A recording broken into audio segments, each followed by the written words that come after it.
ערוץ הכלכלה של ישראל, אנחנו סוגרים שוק, עניין קצת אחר. איירון ניישן התחילה כמענה חירום למשבר חסר תקדים בהייטק הישראלי אחרי ה-7 באוקטובר. השקעות נעצרו, סטארט-אפים רבים עמדו ממש בפני סכנת קריסה. עכשיו, מה שהחל כמיזם התנדבותי להצלת חברות טכנולוגיה, הפך בתוך זמן קצר לקרן השקעות פעילה ומשפיעה מאוד, שמגייסת עשרות מיליוני דולרים, רותמת את בחירי תעשיית הון סיכון בישראל, ואפילו יש כבר אקזיט ראשון. עכשיו, מוקדם יותר, היום הכריזה איירון ניישן על גיוס קרן שנייה, 60 מיליון דולר. אנחנו אומרים שלום לגיל פרידלנדר, הוא שותף מנהל בקרן איירון ניישן, והוא מצטרף אלינו לאולפן. שלום וערב טוב. ערב טוב, רועי. ברכות. תודה רבה. תודה רבה. ספר על איירון ניישן. טוב, הקרן נוסדה בעצם 3 ימים אחרי ה-7 לאוקטובר, בנסיבות קשות. אנחנו 3 יזמים, חן לינצ'בסקי, ג'ייסון וולף ואנוכי, הרבה שנים בהייטק הישראלי, שהבנו מאוד מהר שחברות צעירות עשויות להיפגע ולחדול מלפעול בעקבות ה-7 לאוקטובר. חברות סטארט-אפים הן לא מגייסות את הסבב גיוס הבא שלהם, פשוט קורסות, סוגרות את הדלת, והבנו שהאתגר הכי גדול זה בעצם לתת מענה שיחליף את חלק מהכסף הפיננסי שיצא מישראל בעקבות ה-7 לאוקטובר, עם כסף שיוכל לספק מענה ליזמים. עכשיו, בשלב הזה, זה עוד בשלב הלב היהודי הרחב, נכון? חד וחלק, כן. אז בעצם את הקרן הראשונה אנחנו עשינו כפילנטרופיה. זו קרן מאוד ייחודית, שלא לקחה דמי ניהול ודמי הצלחה. אני לא מכיר עוד הרבה קרנות הון סיכון שיש להם מודל כזה. הצלחנו לגייס כמעט את כל ההייטק הישראלי סביב המיזם הזה.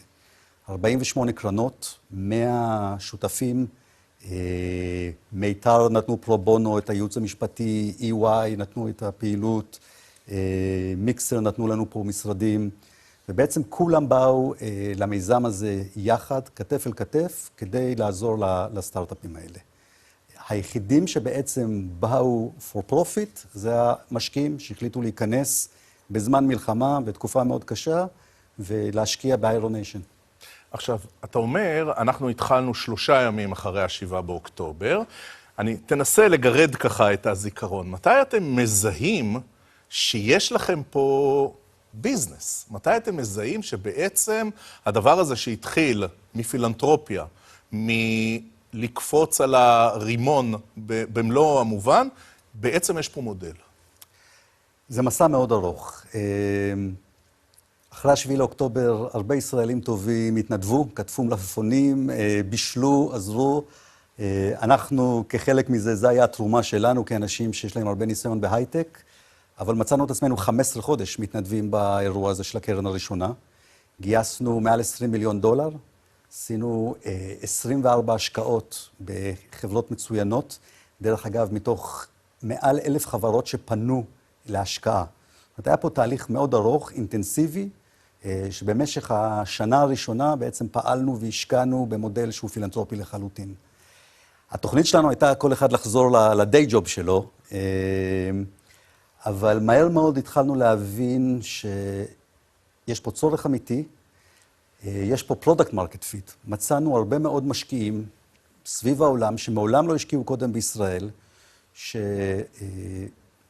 עשו הרבה פילנטרופיה, אבל פעם ראשונה בעצם השקיעו בכלכלה הישראלית, ורצו להמשיך להשקיע. ורק בערך לפני שנה החלטנו שאנחנו בעצם ממשיכים את המודל הזה, ומתחילים עם קרן שנייה, שפה היא כבר קרן מודל יותר סטנדרטי, כן לוקחת דמי ניהול, דמי הצלחה, אבל עדיין אנחנו מנסים לשמר הרבה מאוד מה-DNA שנוצר לנו של שיתוף פעולה של כל התעשייה יחד.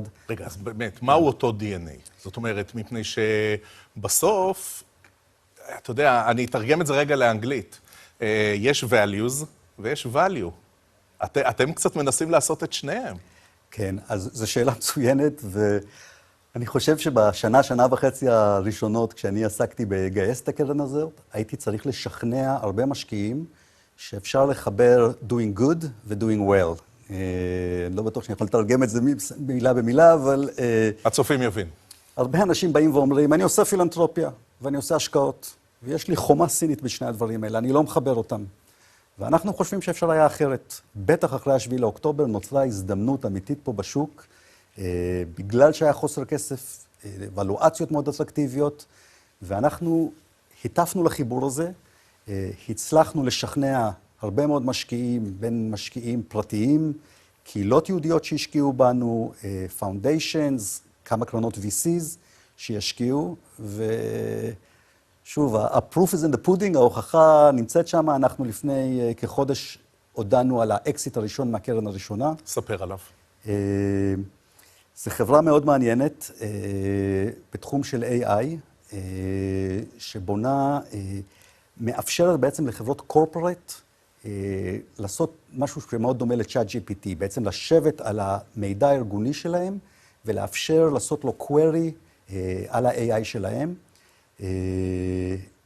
השקענו פה לצד משקיעים משמעותיים כמו אמדוקס וסמסונג, ו-NVIDIA החליטה לרכוש את החברה הזאת בתקופה מאוד קצרה מההשקעה שלנו, אז במונחים של משקיעים IRR היה מאוד מאוד מהיר, עם מכפיל מאוד יפה, ואותנו זה מאוד שמח לבוא למשקיעים שלנו ולהראות שבאמת המודל הזה שהטפנו לו הוא באמת קיים. עכשיו, גיל פרידלנדר, אתה חוזר כל הזמן ל-7 באוקטובר, אבל גם הימים אחרי ה-7 באוקטובר לא היו קלים פה. כשבועיים אחרי זה פורצת בעצם מלחמת חרבות ברזל, ואחרי זה יש פה אירועים גדולים, ויש סבב אחד עם איראן, ויש סבב שני עם איראן, שחווינו אותו עכשיו, ויש כמובן את התפרצות הלחימה בצפון. מה בכל זאת אתם מספרים למשקיעים על הזירה הישראלית שהם לא ידעו קודם, וכזאת שכמו שציינת, משכנעת אותם בפעם הראשונה לשים את הכסף שלהם בחברות ישראליות, דווקא בתקופה של דם אש ותמרות עשן? אני חייב להגיד לך שאחרי 7 לאוקטובר אנחנו לא האמנו שההייטק הישראלי יגלה כל כך הרבה resiliency, יכולת לעמוד בכל הקשיים האלה, להמשיך לגייס כסף, לדלבר, למכור ללקוחות, ועם הזמן באמת ראינו את היכולת הזאת הולכת ונבנית. עשינו בזמנו, תוך כדי הפעילות שלנו, איזשהו סקר שהסתכלנו על חברות בקונפליקטים קודמים בישראל, ולצערנו יש לנו הרבה מאוד כאלה, ומצאנו תאימות מאוד גדולה בין חברות שהצליחו לגייס במבצעים בעזה, במלחמות קודמות, לבין ההצלחה העתידית שלהם.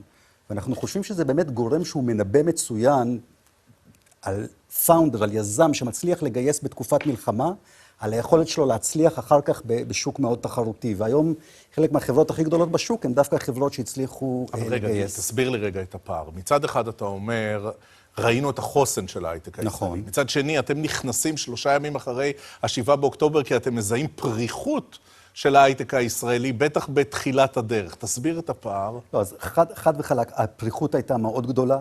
אנחנו מצאנו את עצמנו משקיעים בהרבה חברות מצוינות, שמשכו להם הסכמי השקעה. משקיעים אירופאים, משקיעים אסיאטיים, משקיעים מהמפרץ. אולי באופן צודק, אתה יודע, כסף לא אוהב להיכנס לאזורי מלחמה, אז הרבה משקיעים פיננסיים יצאו. האמריקאים פחות, ואנחנו באנו והחלפנו אותם. אבל ראינו איך התעשייה מתגייסת כגוף אחד לפעול יחד, ראינו פה את היזמים, ראינו איך מחפים על יזם או מנכ"ל שנמצא במילואים, שהלקוח הסופי לא ירגיש שהוא נפגע מהדבר הזה. אנחנו עכשיו, לפני 3 שבועות, עשינו ועדת השקעה, תוך כדי המלחמה, טילים, היזמת יושבת בחדר מדרגות, אנחנו נכנסים לממד, הוועדת השקעה ממשיכה, ואחרי 1.5 שעה מחליטים להשקיע.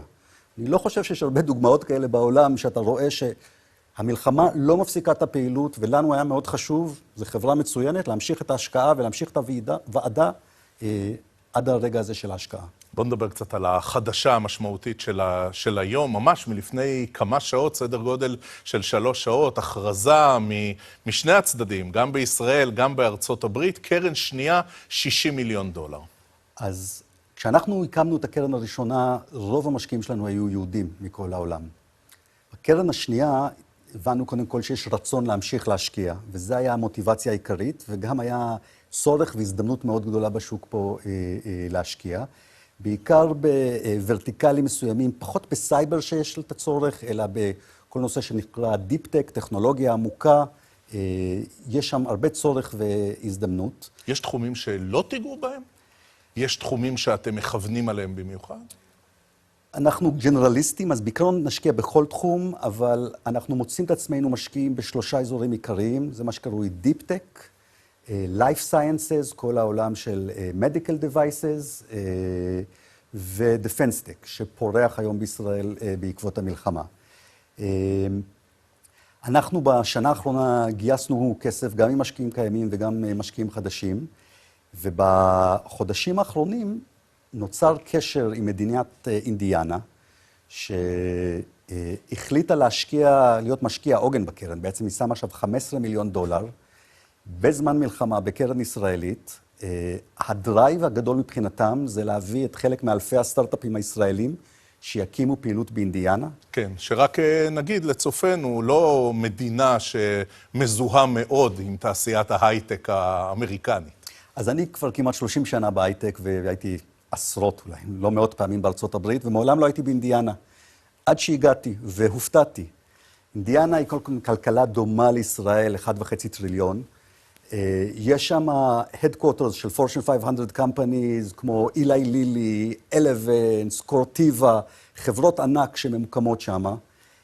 אוניברסיטאות מובילות בארצות הברית, כמו נוטרדם, פרודו מייצרת הכי הרבה מהנדסים בארצות הברית, בהשוואה לכל אוניברסיטה אחרת. לא, אבל האינטרס של The State of Indiana בקרן השנייה הזו, האינטרס הוא שאתם בעצם תביאו חלק מהחברות לאינדיאנה. זאת אומרת, זה לא רק אינטרס פיננסי, זה גם אינטרס מיתוגי. חד וחלק, לא רק מיתוגי, הם רוצים לייצר מקומות עבודה. ולהביא חברות סטארט-אפ ישראליות, זה מודל מצוין. הבאנו כבר 4 מנכ"לים שם לביקור, ואחרי שבוע 4 מנכ"לים אמרו, כולם רצו לפתוח את הפעילות שלהם באינדיאנה. מעבר לאקוסיסטם יש גם קהילה יהודית מאוד חמה, שמאוד תומכת בנו, אז אנחנו מייצרים פה הזדמנות מאוד מעניינת. הנטייה של רוב הסטארט-אפים עד היום הייתה ללכת לאיסט קוסט, לווסט קוסט, לסיליקון ואלי, לניו יורק. התעלמו מההזדמנות שיש במיד-ווסט, ואני חושב שזו החזית הבאה. לא, זה מעניין, מפני שתמיד דיברו גם על הסיליקון ואלי, ואחרי זה דיברו על הטרי-סטייט בצד השני, ואחרי זה הצטרפה קצת אוסטין, כי כולם ברחו מקליפורניה, ואתם מוסיפים את אינדיאנה, וזה מקורי. גיל פרידלנדר, שותף, מנהל בקרן איירון ניישן, תודה גדולה. תודה רבה. שבאת לאולפן שלנו, תודה גיל. תענוג. תודה. אנחנו